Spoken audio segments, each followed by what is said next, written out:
Olá, sejam muito bem-vindos a mais um vídeo do meu canal. E no vídeo de hoje eu quero te dar dicas práticas para você cuidar da sua saúde mental na gravidez. São dicas que têm funcionado muito bem aqui em casa. Eu tenho certeza que também vai funcionar aí para você. Então já pega um caderninho e anota essas dicas. Como cuidar da sua saúde mental na gestação. Então vamos para a primeira dica, que é se observar diariamente. A prática da autoanálise é algo bom para você fazer durante toda a sua vida, não somente na gravidez. Mas é algo que eu tenho feito há muito tempo já. Tem me ajudado muito a me compreender, a compreender os meus sentimentos em relação às coisas, em relação às situações. Tem sido de fato uma dica de ouro na minha vida. Vou dar um exemplo prático de como a autoanálise tem me ajudado. Eu gosto muito de viajar, inclusive tenho vários vídeos de viagem aqui no canal. É uma das coisas que eu mais amo fazer na minha vida. E a gente sabe que quando a gente engravida, um nenenzinho pequeno, dá pra gente fazer qualquer tipo de viagem, né? A gente acaba reduzindo bastante os destinos que são possíveis de serem feitos. Assim, nunca tinha parado pra pensar nisso, de fato, nas nuances disso,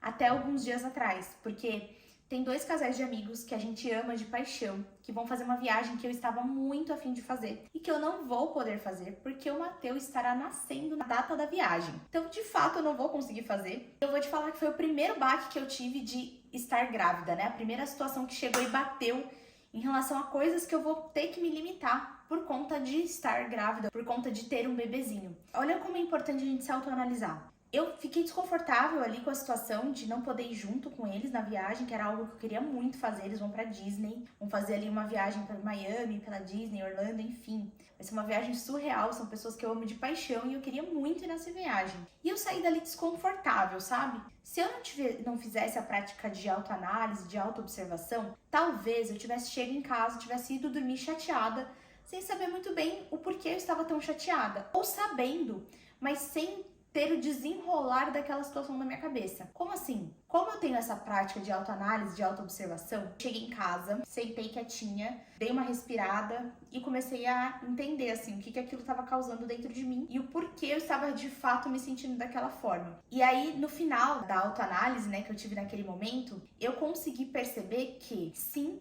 eu ia ficar um pouco triste por conta dessa situação e por conta de várias outras que vão surgir, porque, gente, eu entendo. Não vai ser toda viagem que eu vou poder acompanhar esses meus amigos e outros amigos. A vida muda, as prioridades mudam. E eu também não vou ficar chateada com os meus amigos, porque eles talvez queiram fazer viagens que não cabe levar uma criança. Então é bom que eu já vá me acostumando, porque isso vai acontecer. Inclusive, na viagem que eu descobri que estava grávida do Matheus, foi uma viagem que eu, com meu amigo, decidimos por não chamar pessoas com filhos, porque não ia caber crianças naquele tipo de roteiro que a gente ia fazer. Ou seja, isso vai acontecer comigo também. Então é bom que eu vá me acostumando, vá entendendo um pouco dessa situação para isso não me pegar de surpresa. E naquele momento que eu fiz aquela autoanálise, que eu comecei a me observar, eu comecei um pouco chateada, um pouco com medo, um pouco frustrada, mas terminei a autoanálise com uma perspectiva totalmente nova e diferente. O que eu pude observar? Que sim, eu não vou conseguir participar daquela viagem que eu tanto queria fazer, mas ao mesmo tempo vou estar com meu bebezinho no meu colo. É uma nova aventura, são novas perspectivas, são novas prioridades, é tudo novo, é um serzinho que vai depender totalmente de mim e do meu marido, vai ser uma experiência que a gente vai ter junto que com certeza vai nos unir muito. Ele é metade meu, ele é uma parte minha, parte da outra pessoa que eu mais amo no mundo.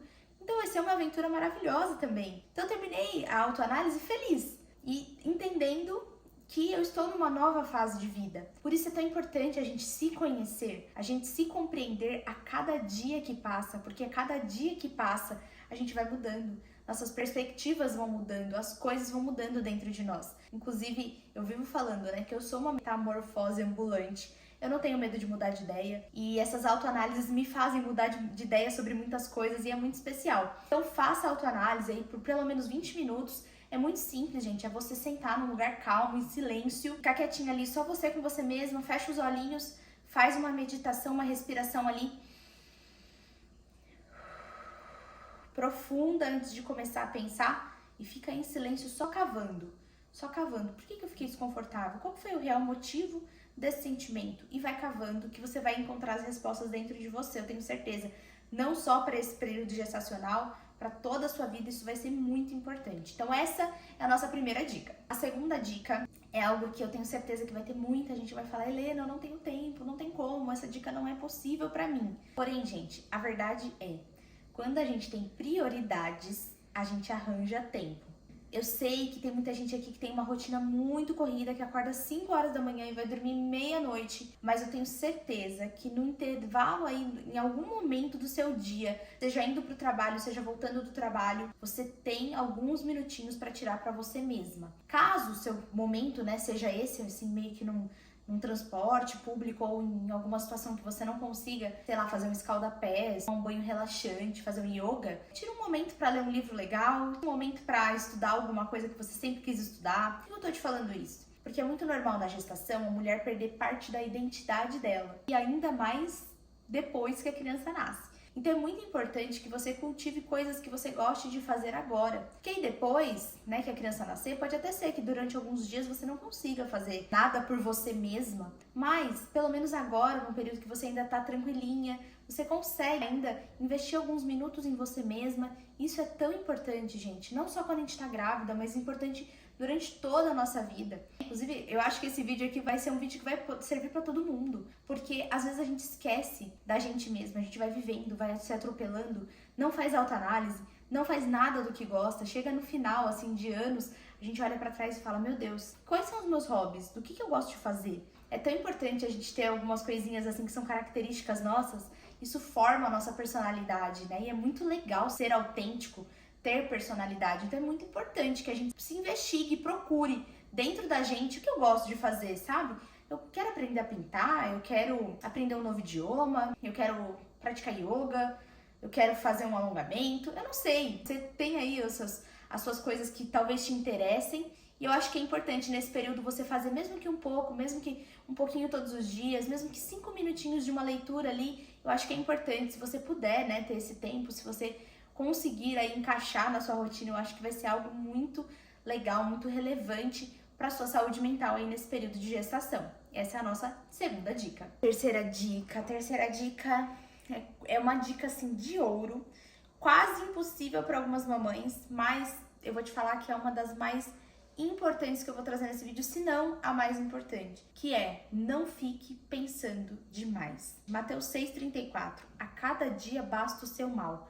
O que eu mais vejo por aí são mamães que ficam pensando, meu Deus, não vou dar conta, eu não sei fazer, eu não sei trocar fralda, e se eu não conseguir fazer as coisas direito, não conseguir aplicar na minha rotina aquilo que eu quero aplicar, uma alimentação 100% saudável pro meu filho, e se eu não conseguir, isso. Gente, peraí. Todo mundo fala que nasce um filho, nasce uma mãe. E eu acredito piamente nisso. Deus é perfeito, Ele não te daria uma missão, Ele não te daria uma missão de vida, um desafio de vida, se você não fosse capaz de completar esse desafio. Não tô dizendo que você não vai errar. Você vai errar, você vai ter seus erros, você vai ter as suas dificuldades, vai ter áreas que você vai ter mais facilidade, áreas que você vai ter mais dificuldade, mas a questão é, você tem a ajuda do melhor Pai de todos, que é o nosso Deus. Então, conte com Deus para passar por esse processo. Inclusive, nesse meu processo de gestação, eu tô vivendo um momento muito singular com Jesus. Porque eu tenho sentido, desde o começo da minha gestação, uma coisa muito engraçada. Como se Jesus estivesse dividindo a responsabilidade de cuidar de Mateus comigo e com o Ricardo, sabe? É como se fosse não eu e Ricardo só os pais, não como se fosse não só 2 pais, mas 3. É um negócio muito louco, gente, mas eu tô de fato sentindo que Jesus está do meu lado para cuidar dessa criança. E eu tenho plena confiança de que Ele vai me ajudar naquilo que eu precisar de ajuda. É claro que você pode sim buscar conhecimento, buscar, né, conversar com pessoas que já têm filhos. Eu tenho uma amiga doula maravilhosa que eu tenho certeza que vai me ajudar muito, principalmente no começo. Mas não fique se preocupando, sabe? Pensando demais a respeito de tudo que pode dar errado. Leva numa boa, tenta ser mais leve. E eu te garanto que se você entregar nas mãos de Deus, Deus vai cuidar desse bebê, desse neném, junto com você. Vai ser uma coisa especial. Você vai estar ali trocando a fralda do teu filho, você vai sentir como se Deus estivesse movimentando a mão assim junto com você, sabe? Entrega, confia, consagra seu bebê ao Senhor, que vai dar tudo certo, te garanto. A quarta dica tem tudo a ver com a terceira dica, que é passar tempo com Deus. Todo mundo sabe que uma vida devocional a Deus é muito importante para quem é cristão, mas eu preciso reforçar com você aqui o quanto que é importante você, nesse período de gestação, onde você está muito sensível, onde você está muito pensativa a respeito de muita coisa, onde você está se redescobrindo em muitas áreas, você ter esse apoio bíblico, né? Esse apoio de Deus para você conseguir entender de fato esse processo, porque a Bíblia nos acalma. Quantas vezes eu tava assim super desesperada, enervada com alguma coisa, abri a Bíblia, me senti super bem. A palavra em si de Deus tem poder. E a Bíblia é um manual da felicidade, de paz para nós.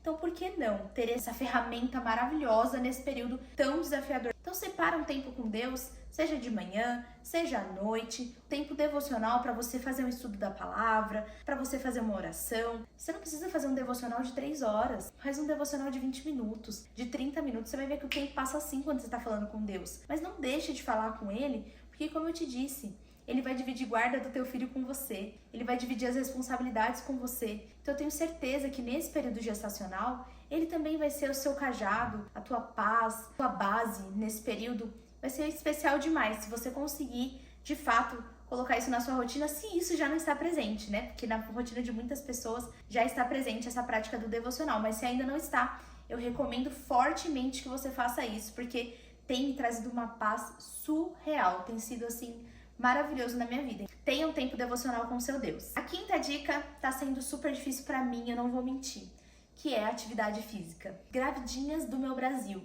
Como é difícil se exercitar na gravidez.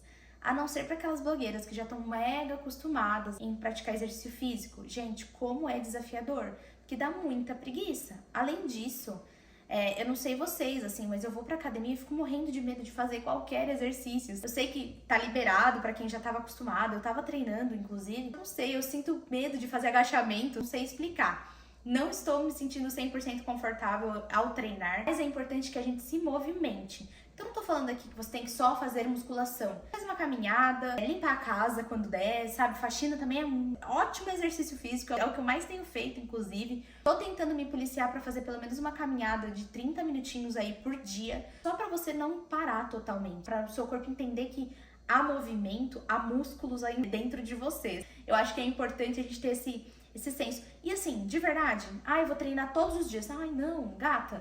Tá difícil de treinar? Põe aí uma meta de 2 vezes na semana, 3 vezes na semana, se forçando a fazer algumas coisinhas de casa, porque eu sei que no começo não dá vontade de fazer nada, eu não queria lavar uma roupa, não queria lavar uma louça, mas fui fazendo. Se força aí a deixar sua casa organizada, vai tentando criar rotina pra você tá com a casa mais ou menos organizada, porque depois que nasce a criança fica mais difícil, mas tudo isso sem se cobrar, gente, por favor, não vamos nos cobrar, sabe? Eu tava nessa vibe de tipo, caraca, não tô fazendo exercício físico, que ruim, eu falei que eu faria, tô sendo 100% aquilo que eu queria ser nessa gestação. Mas, gente, isso não faz bem pra ninguém. Não é porque eu não tô conseguindo treinar todos os dias que isso tá me tornando uma pessoa menos responsável nessa gestação. Tente organizar a tua vida aí da melhor forma possível. Tente melhorar ali, mesmo que seja um pouquinho, né? Criar uma estratégia um pouquinho melhor, mas sem se culpar. Se você não conseguir deixar sua casa organizada, tá tudo bem também.